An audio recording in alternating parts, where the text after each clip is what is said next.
ওর ভাই বিদেশি কার্প হয় না ইন্দোনেশিয়া। হ্যালো গাইজ, আসসালামু আলাইকুম। আশা করছি সবাই ভালো আছেন। আমাদের সবারই কোনো না কোনো শখ থাকে, আর আমাদের সকলের শখগুলোর মধ্যে সবচেয়ে বেশি কমন হলো ফিশিং করা।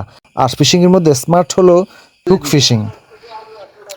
গাইজ, বন্যার ফলে পুকুরে প্রচুর পরিমাণে মাছ ঢোকে, তাই আমরা সকাল সকাল খামারের কাজ শেষ করেই বসে নিয়ে চলে এসেছি পুকুর পাড়ে মাছ ধরতে। পুকুরে অতিরিক্ত মাছ থাকার কারণে টোপ ফেলতেই একটা মাছ উঠে আসে আমাদের বড়শিতে, আর আমাদের হ্যান্ডনেটটি নষ্ট হয়ে যাওয়ার কারণে আমরা টেম্পোরারি একটা হ্যান্ডনেট বাঁধার মাঝপথেই মাছটি ধরে। চাইতে জল আজকের মুহূর্তটা সেই কথার সাথে মিলে গেল।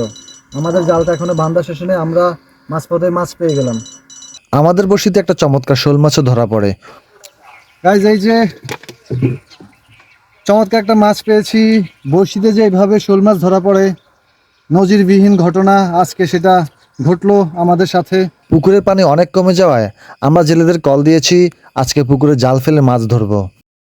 মাশাআল্লাহ গাইজ, আজকে পুকুর পাড়ের ওয়েদারটা খুবই চমৎকার। আমাদের হুক ফিশিং শেষ হতেই জেলেরা জাল ফেললো পুকুরে। আমরা পুকুর পাড় থেকে অপেক্ষা করছি, দেখা যাক কি পরিমাণ মাছ আটকা পড়ে আজকের জালে। মাশাআল্লাহ গাইজ, অনেকগুলো ছোট মাছ জালে আটকা পড়ে। তবে গাইজ, পুকুরের ছোট মাছের সংখ্যাই বেশি বড় মাছের তুলনা। ছোট মাছের পাশাপাশি বড় বড় মাছগুলোও আটকা পড়ে আজকের জালে। গাইজ, এই যে বড় মাছগুলোর মধ্যে এইটুকুই বড় মাছ, বেশি আর তেমন একটা পাই নাই আজকে। তো আপনাদের তুলে দেখাচ্ছি। এই যে এটা হলো পাঙ্গাস মাছ, এটা 2 কেজি হবে, 2 কেজি হবে। আর এইটা হবে মা গো। আর গাইজ, এটা আমি তুলতে পারছি না, এটা 5 কেজি হবে।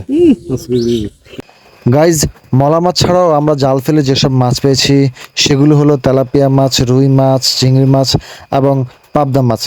আমরা হুক ফিশিংয়ের পাশাপাশি জাল ফেলে অনেকগুলো মাছ পেয়েছি আলহামদুলিল্লাহ। আর এবার আমরা পুকুরটা সেচ দিয়ে দিব, সে কারণে আমরা আবারও জাল টানা দিলাম।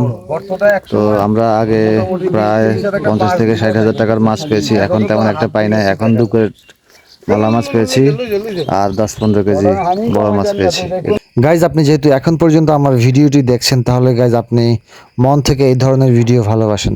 আর সত্যি যদি গাইজ মন থেকে ভালোবাসেন, তাহলে রিকোয়েস্ট করছি গাইজ, আমার পেজটি লাইক করে আমার ইউটিউব চ্যানেলটি সাবস্ক্রাইব করে আমাকে সহযোগিতা করবেন। পরিশেষে সবাইকে বলতে চাই, অ্যাগ্রো সেক্টরে সফল হতে হলে কখনোই মৎস্য চাষকে স্কিপ করা যাবে না।